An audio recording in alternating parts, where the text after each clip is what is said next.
Andrew, what do you guys do, and, from a business perspective? We're a CNC production machine shop making love gas. Andrew, I want to go back to that day that we were sitting. I was actually sitting right there, and a friend of mine had brought me in just to meet with you. You took about, I think about 25 phone calls came in, about 15 of them you had to take because you're hands down the busiest person I've ever been around in my life.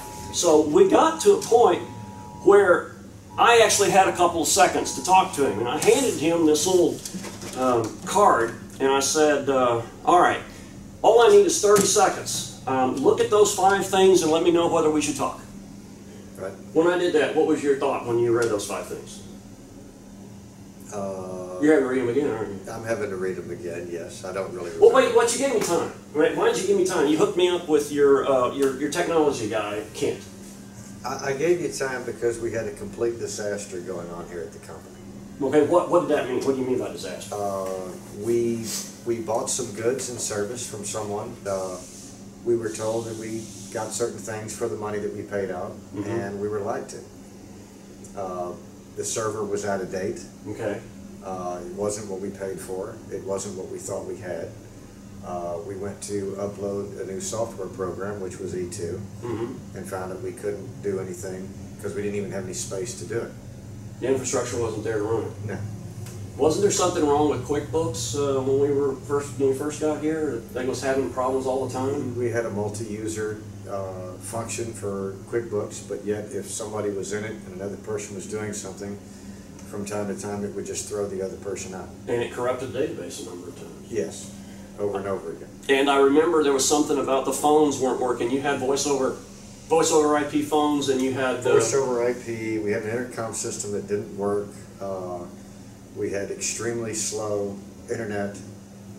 Even though we only had a T1 line, we still weren't able to use it as a T1 line because of, I'm not sure exactly, network issues and stuff that just wasn't, you had to rerun wires and some other things. So there was a multitude of problems.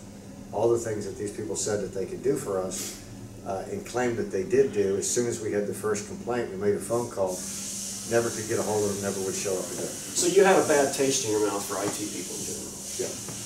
All right, but you gave us a chance, and why did you do that? Well, you sounded like you knew what you were talking about. You sounded more competent than the other people that were out here. And I knew it was something we couldn't do on our own. And I felt like, let me give you guys a chance, and if things start going right, we'd stay with you. And if things weren't going right, I'd tell you to get the hell out. I know you would. I know you would, yeah. So, all right, so I came up with an idea, we call it a proposal, on what we were going to do. And we put that in front of you, and we told you about everything, and when you saw that, what were you thinking? We wanted to give you a chance, but the fact was you actually answered all of our questions, and you seemed to answer them intelligently.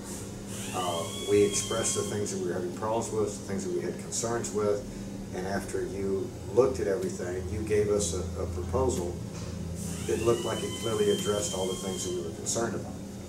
Okay.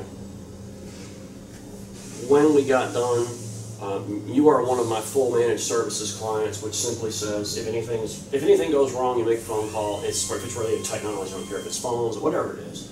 Make one phone call and we take care of it, and you're paying a monthly price for that. How is that working? Everything that we've addressed to you, you've responded with the same day. It hasn't been the experience that we've had with other IT people or service providers that have come out here and they're like, oh, they're scratching their head, they're making 1,000 phone calls. Next thing you know, I got more people showing up, and then at the end of the day, nothing happens. With you guys, Harold will come out here, and it seems like if he's not able to address the problem, he's been able to get a hold of you, and you and he have worked it out, and everything's been taken care of the same day that you called. So in part of the proposal, there was a part in there that talked about our disaster recovery deal. We found out when we talked to you that if you were down for more than 2 or 3 hours without computers, it could be not devastating, but a significant impact. And if you were down a day, it would be really high impact, right? To you, mission critical. So we actually had a situation where we had an early life failure on a part on the server that we put in. Twice. Okay, but we used the BDR, didn't we? And when we used the BDR, we were back up and running within an hour of you being out here. You're right. And then we easily got HP out within a couple of days to fix, to give us a replacement part and explain to us why it never happened again.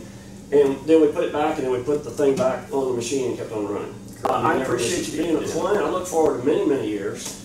And we don't know what this video is going to turn out to look like, but hopefully we didn't bore everybody to death. But that's about it. It's one of my best clients now. And I just say, you know, I actually feel like you're a friend, not just a client.